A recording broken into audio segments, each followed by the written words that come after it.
बैठ जाइए और शांति बनाए रखिए। अभी आप लोगों के बीच आएंगे सर और आप लोगों को बताएंगे। कल तो थोड़ा सा बेसिक जानकारी हम दे ही दिए थे आप लोग को, और आज आप लोग के बीच सर आए हुए हैं, तो एकदम शांति बना करके आप लोग सुनिएगा उनको। और कोई सवाल आपका होगा, कल ही बताए थे कि आपका यदि कोई सवाल होगा तो आप प्रिपेयर करके पहले से आइएगा और सर से पूछिएगा, ठीक है। तो आप लोग के बीच बिना देर किए हम बुला रहे हैं डीएसपी साहब को, जो कि अभी आप लोग के बीच मौजूद हैं। तो डीएसपी साहब आइए और बच्चे को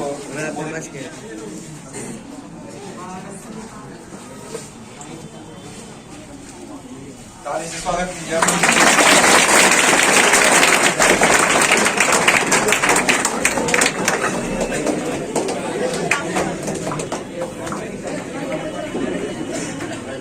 बैठ जाइए आप लोग शांति से।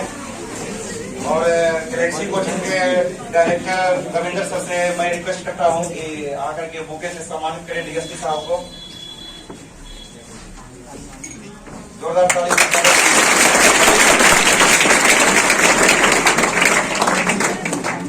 कोचिंग के शिक्षक हैं राजेश सर, उनसे मैं अनुरोध करता हूं कि आवे और बुके से सम्मानित करें डीएसपी साहब को।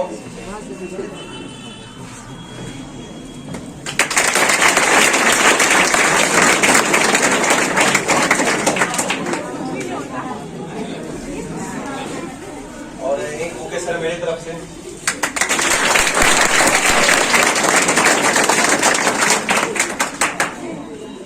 और अब आप लोगों के बीच सर कुछ रखेंगे अपना मार्गदर्शन, शायद सर दिए ही है। उसके अलावा अब मैं चाहूंगा कि अपना थोड़ा डिटेल इंट्रोडक्शन दें, ताकि जो भी हम आगे आपको बताने जाएंगे उसमें आप इंटरेस्ट लेंगे। क्योंकि किसी के बारे में जानना उतना ही जरूरी है जितना कि उसका बात सुनना जरूरी है।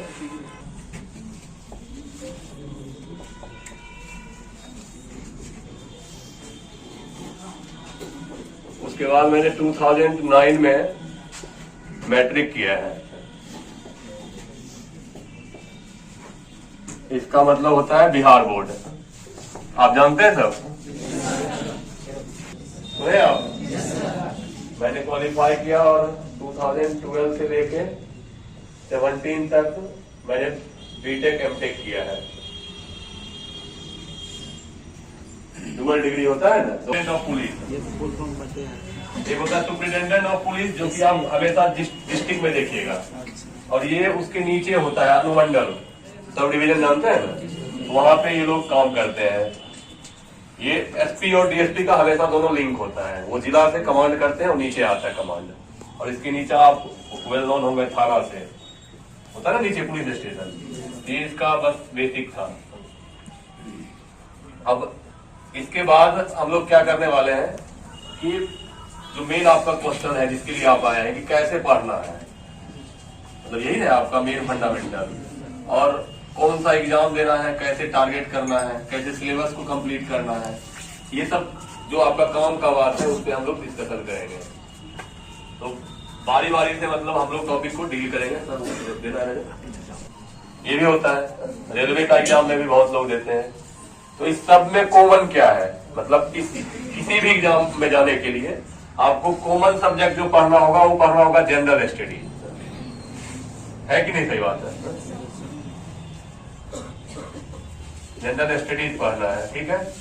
किसी को इंग्लिश से दिक्कत तो नहीं है? इतना तो बेसिक जानते ही होंगे आप। दूसरा क्या पढ़ना होगा, किसी भी आप एग्जाम में जाइए, चारों पांचों एग्जाम मिला के आपको पढ़ना है क्वांटिटेटिव एप्टीट्यूड, क्यूए। ये समझ रहा है सब क्वांटिटेटिव एप्टीट्यूड क्या है? जिसमें आप मैथमेटिक्स पढ़ते हैं, जैसे पढ़ते हैं प्रतिशतता के बारे में, एवरेज के बारे में, औसत, ये सब टॉपिक आपको क्वांटिटेटिव एप्टीट्यूड में आता है। जैसे मान लीजिए आप बीपीएससी में भी प्री में आएगा आपको, इवन मेंस में भी है, आपका एसआई में भी आता है। किसी ने एसआई का पेपर देखा है? किसी ने नहीं देखा अभी तक?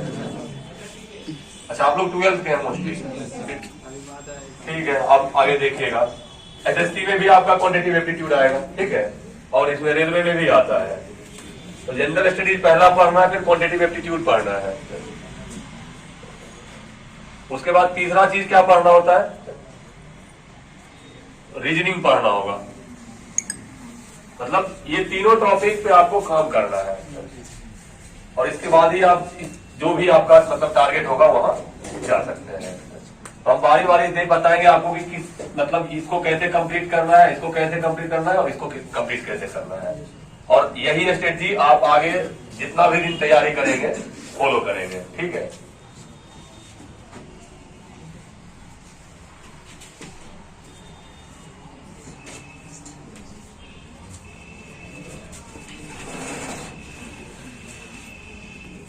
जैसे पहला जो था जनरल स्टडी था, ये सबसे इंपॉर्टेंट है। मतलब आपका सिलेक्शन बेसिक रूप से इसी पे डिपेंड करेगा, चाहे आप जो भी एग्जाम में जाइए।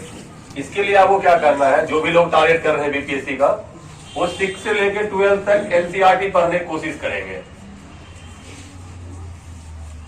समझ रहे हैं? 6 से लेकर 12 तक कौन कौन से सब्जेक्ट आप पढ़ेंगे जो कि अभी आप तक नहीं पढ़ रहे थे? हिस्ट्री का। दूसरा कौन सा सब्जेक्ट होगा? ज्योग्राफी होगा, बिल्कुल सही। ज्योग्राफी का हो सकता है आपको 10th के बिलो नहीं मिलेगा कुछ भी, क्योंकि शायद मर्ज है एनवायरमेंट में।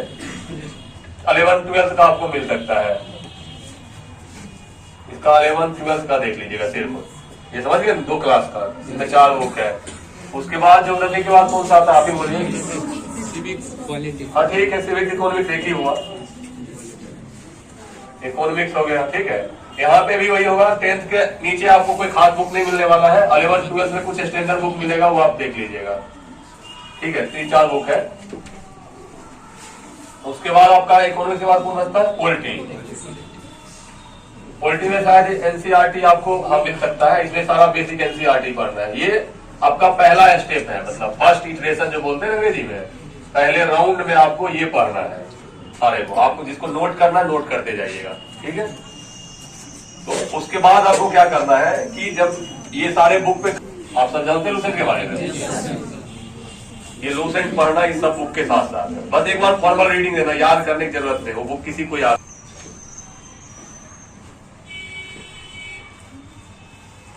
और जब आपका मान लीजिए ये वाला खत्म हो गया फर्स्ट राउंड, आप हो सकता है 8 मंथ या 6 मंथ आपने इस पे दे दिया, कुछ चीजें क्लियर होने लगा, तो आपको सेकेंड राउंड पे जाना है। सेकेंड राउंड में जो भी स्टैंडर्ड बुक है, जैसे बीपीएससी के लिए आपको बारी बारी से हम बता देते हैं। जैसे हिस्ट्री है, हिस्ट्री के लिए क्या करना है कि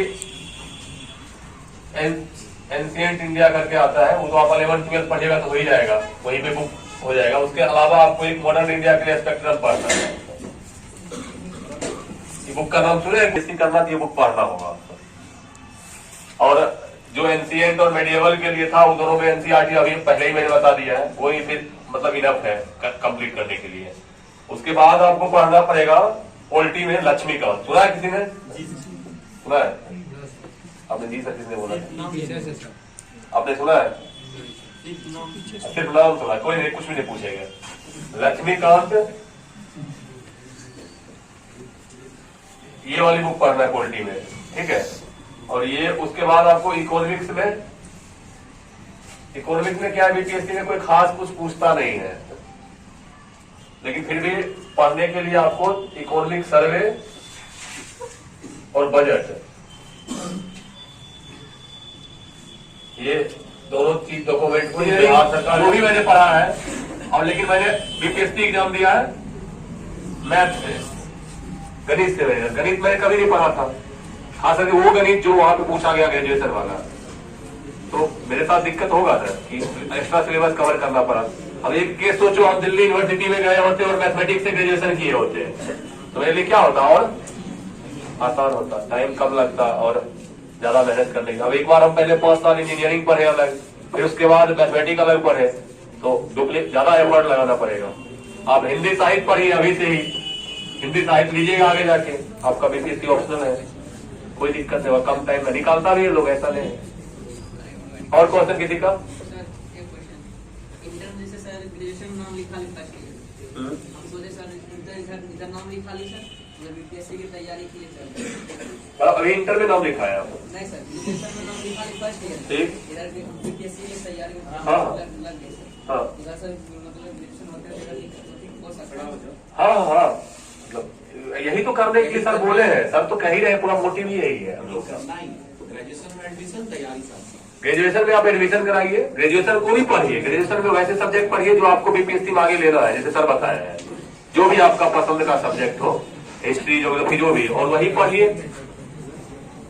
तो ऐसे वो कर सकते हैं। 3 साल इधर पढ़िएगा, 3 साल आपका बेसिक क्लियर रहेगा।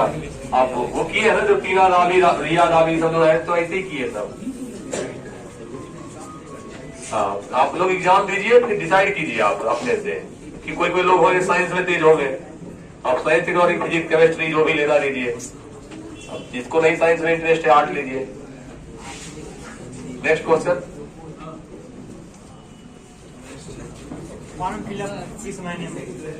बोलो एक एक करके बोलो, पहले बोलो। फॉर्म किस महीने में भराता है? किस चीज का? बीएससी का फॉर्म। वो आपका आते जाएगा, मतलब आप खुद देखते हैं। अभी शायद RSSB का आया हुआ है, किसी को इंटरेस्ट है भर सकता है। RSSB का वो हर साल आता है, साइकिल में चलते रहता है। और क्वेश्चन? सर ऑनलाइन सब नहीं पढ़ पाए, ऑनलाइन ऑनलाइन नहीं पढ़ पाए सर। बीपीएससी का जैसे कोर्स ले लिए, ऑनलाइन नहीं पढ़ पाते, वहाँ पे जाने के योग्य नहीं है। ऑनलाइन आप पढ़ नहीं पाते हैं, नहीं पढ़ पाते। क्या दिक्कत है ऑनलाइन से पढ़ने में आपको? नहीं सर, हम पढ़ लेते। एक क्वेश्चन है जैसे हम नहीं पढ़ पा रहे यूपीएससी का जो कोर्स करते वो नहीं कर पा रहे कवर, तो वहाँ पे जाके सर वहाँ पे नहीं जाने योग्य। कैसे सर तैयारी करने की? तो है तो आप तो आंसर आप क्वेश्चन में तो बोले हैं कि अगर आप मान लीजिए नहीं जा पा रहे हैं, दिल्ली, पटना जो भी है, आप ऑनलाइन खरीद लीजिए। ऑनलाइन रूम में ही बैठ के पढ़िए, गाँव में ही पढ़िए, जहाँ भी घर आपका, मतलब गाँव शहर जो भी है वहाँ पढ़ सकते हैं। ऑनलाइन भी शायद कम में वीडियो मिलता है, कम पैसा मिलता है। ऑफलाइन थोड़ा कॉस्टली है, पर ऑफलाइन का अपना मजा है। ऑनलाइन हो सकता हो गए पढ़ते पढ़ते, ये भी तो होता है। या मतलब जैसे दिल्ली में भी है, ये तो आप डिसाइड करते हैं। आप लोग तो यहाँ भी हो गया है सब कुछ, बेगूसराय, बलिया, सब जगह लोग पढ़ा रहे हैं, सब जगह से लोग निकाल भी रहा है, ऐसा कोई जरूरी नहीं। और बाकी आपको जहाँ अच्छा लगे वहाँ जा सकते हैं। टीचिंग का तो लेवल अब लेवल क्या ही मैटर करता है, क्या अभी क्या ही बता सकता है कोई, मतलब कहीं थोड़ा सा हो सकता है प्रेजेंटेशन का अंतर आएगा, कोई बेहतर वे में आपको कोई बात बताएगा, कोई हो सकता है कम बेहतर वे में बताएगा, पर बताएगा सब बात वही। यही डिफरेंस होगा। बीपीएससी की हम तैयारी कभी किए नहीं, हम IAS की एग्जाम देते थे, ठीक है। मैं 3 अटेम्प्ट IAS दे चुका हूँ, तो बीपीएससी ऐसे ही दे दिया था।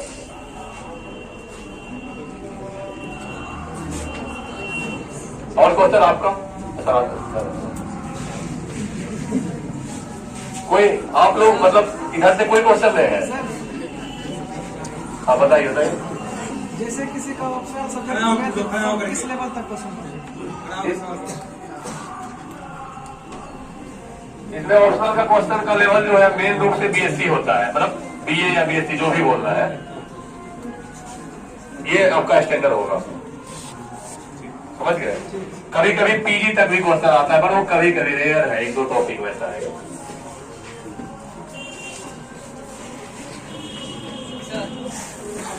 सर आप सोचे बचपन में सोचे कि DSP बनना है, तो कोई ऐसे सोचता तो नहीं है, लेकिन बाद में रियलाइज हुआ। सर आप ITI कर लिए तब ID कर लिए तब सोचे सर DSP नहीं ऐसा नहीं है, मैं फर्स्ट सेकेंड ईयर में ही सोच रहा था जाने के लिए। अब कोई ये तो नहीं सोचता है